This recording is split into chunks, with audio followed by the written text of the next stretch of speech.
It was kind of at that moment where I realized, okay, we're at sort of a fork in the road, and I don't even realize how serious this is as far as the impacts on our life, my professional career, all of those things. I just remember calling Matt Johnson and actually informing him of this and letting him know I'm going to have to do something dramatic for my family. And without hesitation, Matt said, we're going to make this work. That was a beautiful moment for me, and one of many moments where I knew I was at a place and with a company that doesn't just have the motto and the pretty lettering and all of these things, but they really stand behind what they say. Hey there, and welcome to Under the Roof, the official podcast of Baker Roofing Company. I'm Todd Kavanaugh. And I'm Matt Elban, and we're here to connect the dots between field and office, leadership and crew, values and action. In each episode, we dive into the stories, lessons, and updates that matter to our team.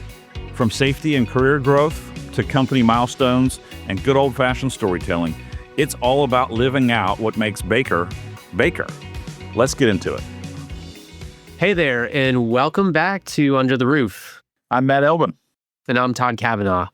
Today, we're talking with Auston Batts, who leads our Fort Myers operation. Auston's story with Baker is one of growth, both professional and personal.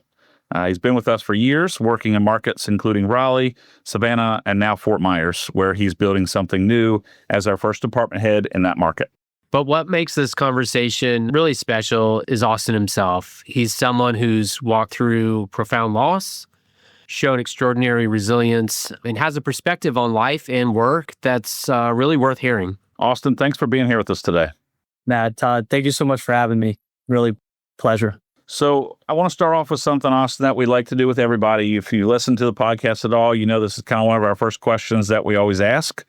And that is, hopefully you prepared for this, but what's the last book you've read and what'd you take away from it? Great question. Actually, it's a reread. It's a book I've read years ago, and something inspired me to get back into it. And it's The Ideal Team Player, actually, is a book I've just reread for the second time. And it's actually interesting because I took a lot from that the first time I read it. I was in Savannah, Georgia, as we were starting that location. And it was really impactful to me as I started as a young leader in our branch there. It really shaped kind of how I looked at a team as we were hiring and finding ideal team players, right, to join that mission. And as I've reread it this time, I've actually looked a lot more internally, as I've taken on new positions within the company and reshifted my career a little bit. I've really looked at myself and really reevaluated the hungry, humble, and smart aspect. And it's just been refreshing to look at it even from a different optic. Yeah, great book. Love it. Would recommend it for sure. That is a great book. In fact, Todd, you might have that on right behind your shoulder there on your bookshelf. I know I've read it. I'm sure you've read it too, Todd. And it's interesting thinking about building the Fort Myers kind of market right now. We're going to get into some questions about you looking for people and what are the types of people you're looking for. So I'm excited. It'll probably dovetail in nicely to what we're going to talk about today. So really walking back to the beginning, Auston, even before Savannah, let's start at the beginning. And how did you first wind up at Baker Roofing? Like, what brought you to a roofing company in Raleigh? The good old, how the heck did you end up roofing question. I started in our Wilmington branch in North Carolina, actually on the residential side. Yeah, and I think this May will be 9 years I've been at Baker Roofing. So I joined when I was, 21. So I've grown up here, in my adult life. So it's been an experience, but essentially, I was 20 and I knew college wasn't exactly the path I wanted to go. Not because I'm against the education. I just didn't know what I wanted to do. I really didn't. I wasn't sure if going to college and spending 4, 6, 8 years was going to be best for me at the time. And so as I kind of sought counsel, if you will, and asked my mentors and friends and family, I was told, go learn a trade.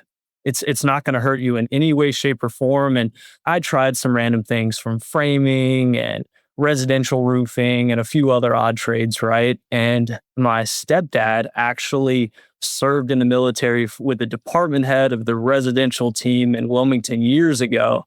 Kind of made a connection there for me and set up a conversation. And at the time I was 20 and I was like, the beach sounds like a cool place to be. That was pretty much the extent of my thought there. And after having a conversation, I got to meet Greg Capabianco, who was the GM at the time in Wilmington. I remember in the interview process, this was for a labor position in the residential side. And Greg asked me, where do you want to be in 5 years, Auston? And I just remember thinking, I want to have a career. Like I would like to find a place where I can grow for a long period of time. Not really knowing what that looked like. It was just my candid response. And I remember he said that that's absolutely doable here. And he shared some personal stories and some of the other team members here at Baker and how they came in at entry levels. And they mentioned Logan Kinney, of course, and kind of how he started and then where he was at the time doing sales. And I was like, okay, that sounds awesome. And again, I'm thinking it's Wilmington, North Carolina. I live at the beach. Worst case scenario, I definitely was all in and I got the opportunity to join the team there. And that's how it began. That's awesome. I love at the very beginning, how did you fall into roofing? I think we all have that story, right? So many of us started somewhere else or really didn't start thinking, I want to get into roofing. And we all have that sort of origin story that brought us to roofing and ultimately Baker Roofing. So that's really cool. Matt, why don't we just jump right into section 2 now? Because I think you kind of covered some of those questions. So at some point you made the move from Wilmington to Savannah or Wilmington to Raleigh to Savannah, but you ended up in Savannah. And that was a pretty significant step. I mean, moving to a new market that we didn't have a massive presence in, kind of helping to build that market as well. I've done that with other companies, and it's not an easy task. It's incredibly challenging. It's lonely at times, but you did that. So maybe can you walk us through how that opportunity came about? Absolutely. So fast forward a few years, I was looking to expand and develop professionally and personally. And at the time, there wasn't many opportunities where I was. And this is what led me to a conversation with Greg, who brought up the CMP program in Raleigh, North Carolina at our headquarters. And so we took a leap of faith, had some conversations, interviewed for that, and I ended up going to do that CMP program. And as I progressed through the training there, I was connected with Matt Johnson. And at the time, he was the general manager in Charleston, South Carolina, and they were looking at the Savannah market. We had a sales rep who was canvassing the area and kind of beginning to drum up work for us and building those relationships early on. They actually had a need in Charleston. And that's what the initial conversation was about, was me moving to Charleston to step into the service department there. And after some conversations, it steered towards this Savannah mission. Matt said, what do you think about Savannah, Georgia? And I said, I wasn't thinking about it at all, to be honest. After, we kind of got into it and talked, Matt, like you mentioned, it's starting a new thing. It's challenging. It is not for the faint of heart, but something about that sounded exciting to me. Getting to build the Baker brand and reputation in a new market and being a part of that sounded really exciting to me. So amongst all of the challenges, I felt like I'm called for this. Talked to the wife and we said, hey, look, this is a great opportunity. It's going to be an exciting adventure and let's go do it. So I took a leap of faith there and trusted that Matt also was going to guide me well. And he certainly did. So you talked a little bit about what excited you about that. Was there anything that gave you trepidation? Like you mentioned, there was a role for you potentially in Charleston. That was a mature, established market. And it probably would have been easier to sort of slide into that role. Was there anything that made you nervous about looking at Savannah? Yeah, so let me share a little bit more. So regarding the role in Charleston, after interviewing for it, me and Matt sat down face to face, and he actually let me know that he was going to go a different direction with it. That's how we hit the wall there. And Matt brought up the idea of Savannah, Georgia. Still we had built kind of a relationship at that point, and he was like, I really want to work with you. I believe in you. And that's kind of how that conversation started. And kind of my fork in the road there was, do I remain where I am in Raleigh, North Carolina? Of course, now we're in Cary, but at the time we were in Raleigh. Do I stay at the headquarters, which is also a great place to be? You all know that. I mean, there's plenty of connections and relationships and opportunity there as well. Or do I go to this new market? Do I take this adventure? And what was worrying a little bit was, am I going to be on my own? Will I have the support that I feel I need to take on that. And after having some more conversation with Matt, some challenging questions and some deeper conversation about how this would look and how he would support me through help of our Charleston location, giving me operational support and talking to some other team members within Baker abroad that I'd built relationships with that said, hey, look, you call if you have a question, I've got your back. And ultimately that just kind of filled me with that little bit of confidence I needed to take the leap. I'm excited I did. I'm glad I did. I'm thankful for that experience.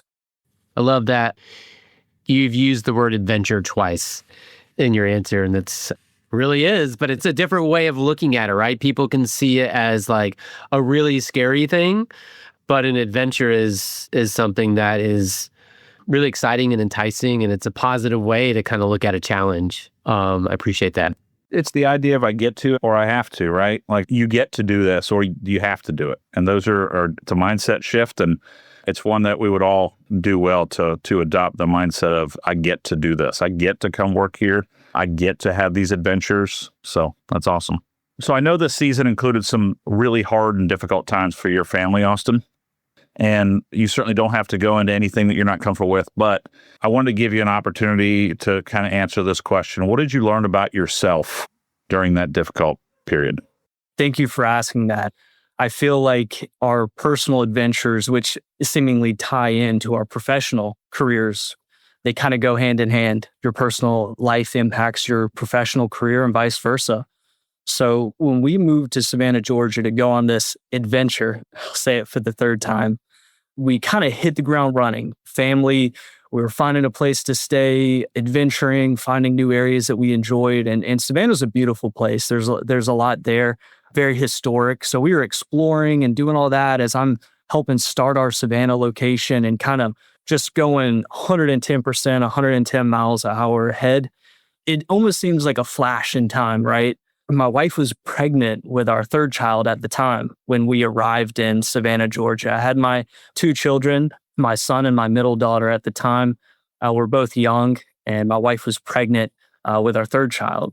And during the pregnancy, she was doing fantastic. It was the best pregnancy she had gone through up to that point. Her words, not mine. Everything seemed to just be tracking. You know, we're building our family here in this new location. Work was exciting. Yeah, it was challenging, yes, but we're building a brand and we were hiring on team members, new field crew members. And it was just, you could just feel the growth, right? As my personal family got established in this community, we found a church, we're making friends and building the company as well. It was an exciting time. And it just happened so fast. So as our third child was born, after the birth, my wife was going through some health complications. Nothing too crazy, but enough that it made you kind of go, what's going on here? And we went and saw some doctors and they would tell you, you know, well, hey, look, it's your third child in a relatively short amount of time. Maybe just it's going to take a couple more months before she feels 100%. So we kind of chucked it up to that. Hey, it's going to be okay. Let's just keep our heads forward. And I tried to help out as much as I could at home and support her so she could rest as much as possible. We had friends and family come and help as well with the kids. So we had plenty of support and we just kind of said, okay, we're going to get through this season of life, right? The issues just seemed to get worse. The conditions worsened. She had pain in her back and just some other symptoms that just seemed to, it's getting worse, not going away. And I finally just kind of got fed up with it. I'm sure you know how it feels as a husband. You want to fix things. You know how we are. And I didn't know what to do. We booked an appointment with a specialist to just get like another opinion. They saw some things after they ran scans and some blood work that were concerning. And they said, look, we need to get you to a specialist right away at the hospital. We're kind of in the dark. You know, me and my wife are looking at each other like, you know, what in the world is going on here? And so get sent to the hospital and they run some more tests, they run some biopsies and things like that and some extra blood work and CAT scans and all kinds of things. And it was a little bit later in the day, we were notified that they did find some concerning things in their scans. And they didn't really give us a word. But at this point in my own head, I started to kind of piece the things together just based off of the vocabulary that the doctors were using. They used the word metastasized and lymph nodes and some things that I kept it in my own head. I didn't want to scare my wife or anything, but, you know, I'm starting to piece it together. And I kind of had a feeling of what they were going to tell us eventually. We were just sitting there praying, and I'm trying to comfort my wife, and we're just trying to take it all in at the time and trying to figure out, what does this even mean? At that point, we were sent home to give them time to get the biopsies back to confirm what they were finding. And a few days later, we were called in to the hospital again, where we were eventually transported to a specialist who did confirm it was a cancer. It was actually Thanksgiving Day, which is pretty crazy. Just seems like the worst way that you could find out, right? It was a bizarre experience and obviously very heavy. And it was kind of at that moment where I realized, okay, we're at sort of a fork in the road, and I don't even realize how serious this is as far as the impacts on our life, my professional career, all of those things. So as you can imagine, the next few days were a storm of events and emotions and feelings. And I just remember calling Matt Johnson and actually, informing him of this and letting him know I'm going to have to do something dramatic for my family. She was diagnosed with cholangiocarcinoma, and 2 out of the 5 top doctors specifically for that happened to be in Chapel Hill and Durham at UNC and Duke. And so I told Matt Johnson, I said, I got to move my wife there. That's what I got to do. Of course, I said, look, I want to support this young branch as much as I can. I'll travel, do what I need to do to help in any way, but this is what I have to do for my family. And without hesitation, Matt said, we're going to make this work. That was a beautiful moment for me, and one of many moments where I knew I was at a place and with a company that doesn't just have the motto and the pretty lettering and all of these things, but they really stand behind what they say. And if you're a valued member of the team and you've put in your effort, this is a place that's going to give that back to you. And so Matt Johnson, it couldn't have been 2 days, I had a position in Raleigh with Baker Roofing, and that was sorted out. I didn't have to go through any loops and holes to do that. And it was just a wild time. And it was a crazy transition. Obviously, like I said, building a community in a new location, not just Baker Roofing, but my own personal life. And then having to uproot and go a completely different direction out of nowhere was scary at the very least. I would say that was scarier than moving to Savannah, was leaving, not knowing what does this mean for my career? What does this mean for my family? I'll stop it there so you can kind of help direct with questions. But that was my personal experience through Savannah. Thank you for sharing that. Thank you for being vulnerable to share that. And I want to give you a moment to tell, we've got Fort Myers we're looking forward to, but there's another part of this season of this story to tell. You've moved back to Raleigh, and I'd love to hear what that season was like for you and for your family. As we moved back to Raleigh, I was placed in a position in the service department to help out with the fit up side. And I was just grateful to have a job and not have to worry about what am I going to do to provide for my family during this time. And to bring it into a positive light, to kind of round this story out, just share a little bit about what I learned in the experience and how it's changed not just myself, but my family and my career in a positive way. One, it made me a lot more grateful for my family in general and my time. It really reshaped the lens that I looked at this life through. And arriving in Raleigh and being back around family, and it was just overwhelming, all the support that I received from not just Baker Roofing, but my family and friends and just the community that we have here. I can't tell you how many people reached out, constantly offered help, the meals that would arrive at the house. And I just felt like, man, God put me in exactly the place I'm meant to be. And I'm thankful for this company and the true friends that I've built here throughout my time. As we went through that next season of radiation and chemo and all of that, right? As difficult as it was, I had the utmost support at work and outside of work from the same community. It was just such a blessing to have that, because I know people that have gone through similar things that didn't have that kind of support and had to go through their own trials and tribulations of finding a new job or finding new ways to provide. And so it was just such a blessing to have that. And then to also have a community that is genuine and really have your back, not just as a work partner, but personally care about you and want the best for you. So, Auston, for folks who maybe haven't walked through something like you have, what would you want them to know about showing up when things are really hard or really difficult? How did you do it? It's tough, and I don't think there's one way to solve it every single time for every single person. But when you speak to showing up, I think there's something about just getting up and putting one foot in front of the other. And whether you're religious and you have faith, or whether it's just you have a community of people that you trust, lean into that. Don't sit there in your own feelings, emotions, sadness, whatever it is.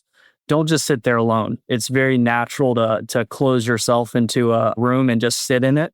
My advice would just to be put one foot in front of the other at a time. Don't think too far ahead. Don't think too far behind you. Try to remain present and trust the community that you have around you. Be open, share your experience. And sometimes there's nothing someone can say to make it right. And sometimes it's just a matter of getting it off of your own chest, getting your emotions off of your own shoulders. And sometimes that's all you need. And like I said, one foot in front of the other, show up and just trust the process, trust that grief, trust that whatever experience you've gone through sometimes just takes time. And there's not a one trick that's just going to remedy the situation. And you just have to trust that if you keep going forward, things are going to start to make sense. We aren't going to get the answers to every question we have in this life, but through putting one foot in front of the other and stepping forward and going through new experiences, new perspectives come up and you're able to look at things from a different angle. And I just feel like when you do that, you allow yourself to grow. You allow yourself to go through those emotions and those cycles of grief and whatever it is. And as you obtain new experiences, you're going to look back and be able to see where, okay, this was terrible. This wasn't a fun thing to go through, but this has allowed me to learn these other things. And I can use this now to help others who are going to go through similar experiences or are in the middle of those situations. And now I have something to give and to offer. I just think of the whole mentor process, right? We grow up, you're being mentored, you have people feeding into you. And as you grow and you go through experiences and you become an older man or woman, you're able to give that back to those who come under you. And you can just share your experience with those. And that's a part of the healing process as well, is giving. I would say that's also a unique experience, going from everyone's trying to help you because you're in need, and that's beautiful. But as you continue to step forward and go through that, and you're able to actually start helping and being open with others who are going through their own unique experiences, there's something about that that also helps you heal and get through your own pain as you step forward. You brought up a lot of points here. Maybe we should take a few minutes to kind of talk through some of them, but a couple of things that you brought up that I think are good to kind of just reiterate and hone in on just a little bit, whether it's the community around you can help you through difficult times. You're not alone. It might feel like you said you should just be in a room by yourself. You're not alone, whether it's your faith, the community around you, and then the idea of just putting one foot in front of the other and you just continue doing the thing that you're called to do. And you used that phrase earlier, you felt called to go to Savannah, right? That calling is something important, and we're called to do our best while we're working.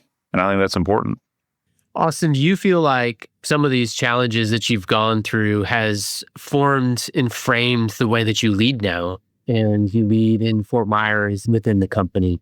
Yeah, absolutely. Going through my experience was eye-opening. I've always thought of myself as someone who is already very compassionate for others. And I felt like I was really good at putting myself in other people's positions, right? Having empathy. Going through this really, really opened my eyes to, we truly don't understand what people are going through. And as a leader, as a manager in any position, even if it's just side-by-side colleagues, right? You never know what the person next to you is going through. And reminding yourself that everyone is a real person. We all have our experiences. We all have our journey in this life, and they're all unique. And it's just really given me new light when I'm working with someone, when I'm speaking with them, even my clients who trust us as a roofing contractor.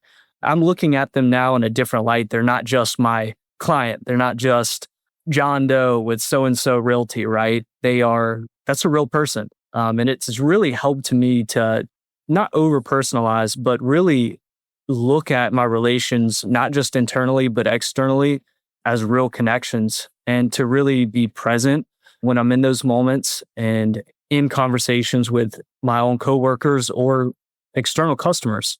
I think it gives you a sense of genuineness that certainly comes across as we're talking to you right now, the type of person you are. But when you're talking about your customers they're real people too. It's not just some person that works for some realty company. It's a real person, and they're going through maybe difficult things in their life, and there's things they want to celebrate or grieve or whatever. As a company, when we partner with our customers and our clients in that way, it transcends the idea of just being their roofer. And that's really what's been exciting about this business for me, is that what you just said. Let's fast forward a little bit. You're now in Fort Myers. How long have you been there? You're our first department head in that market. So tell us about that opportunity. How did that come together? How did you end up from Raleigh down to Fort Myers, and how long have you been there?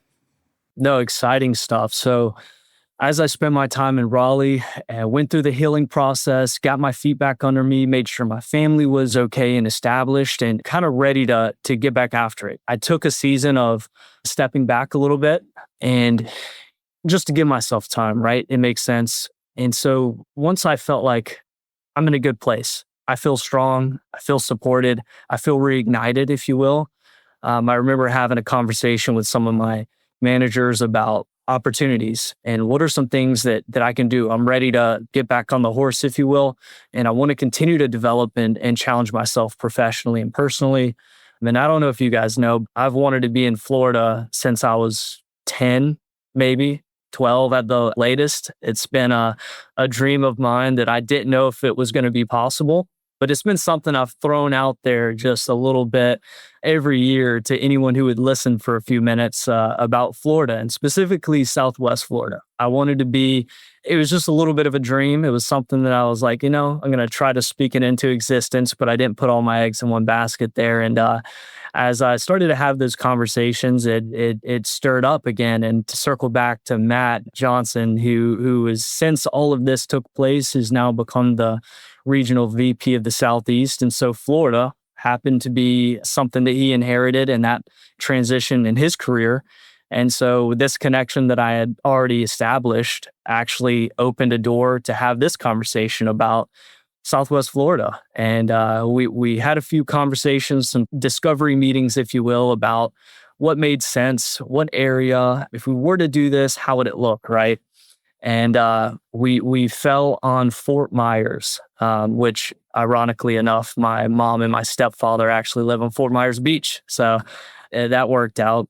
We said, let's do it. We started having conversations with Jocelyn, the regional service manager, and kind of just started drumming up conversation of, okay, how are we going to support in the early days of this? And all of those same conversations that we had with Savannah, right? Putting together a real plan. And so once we developed that, we started looking at timelines, and here we are. I've now been in Southwest Florida and Fort Myers for, I think we're coming right on 6 months actually in a few days. So it's exciting. It's still really early, but we've been here long enough now to start seeing how there's relationships, right? That time you spend doing the fun stuff, door knocking, cold calling, joining network groups, and starting to have those conversations and building those relationships. And we talk about how my experience has changed how I communicate with customers. And, it's really helped me now just be myself and be present and make genuine relationships.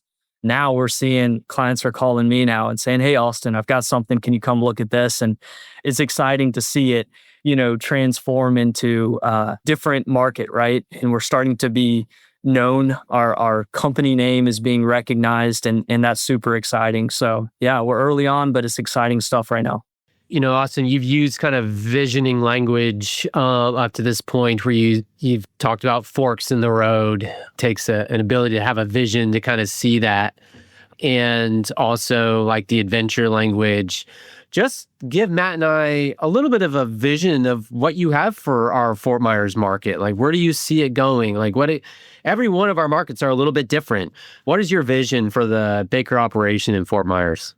Great question, Todd. So the vision is, one, to be the best roofer in Southwest Florida. And that doesn't just mean the people that can throw the membrane on the roof the fastest and the best. No, that is being a true member of the community. I want us to feel a part of Southwest Florida, and I want us to be the professional contractor that the people of Southwest Florida, whether they're from here, moved here, or manage a team in this community, I want us to be their first line of support.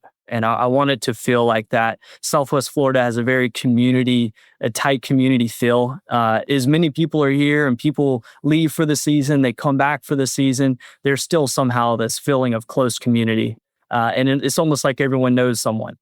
So really want to capitalize on that. And as we grow in the market and build our brand, it's really about relationships. And I know I've said that multiple times, but that's what it comes down to is building real relationships, long-term relationships, and really being a consultant for the community with their commercial roofing needs. You used a phrase there that I wrote down. I like it a lot. Todd, we should probably figure out a way to work it into some marketing stuff. First line of support. A lot of people hear the phrase first line of, and if I were to say, what's the next word? Most people wouldn't say support. They'd say defense, first line of defense, right? It's the first thing people think of. But really, first line of support, we're going offense now. We're going to start tackling this, whatever the issue is.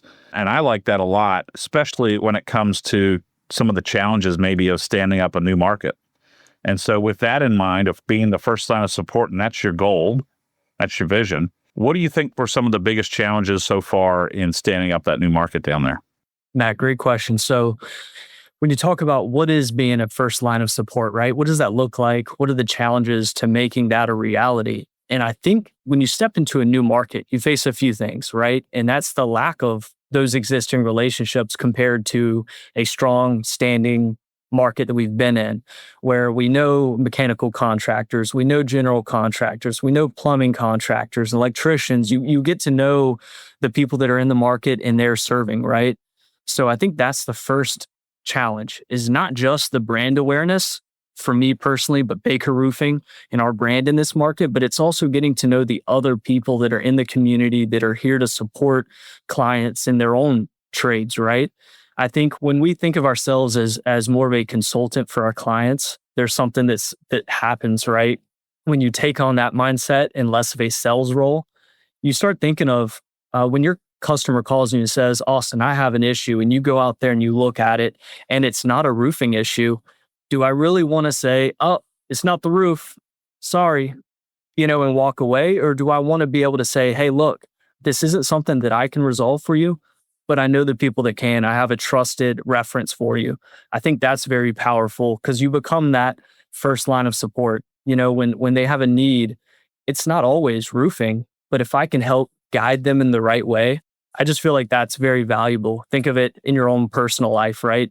When you have an issue and you got to call 14 different places to get anywhere, it's an amazing thing when you can call one place and have somebody that's going to guide you in the right direction, even if they don't have the direct solution for you.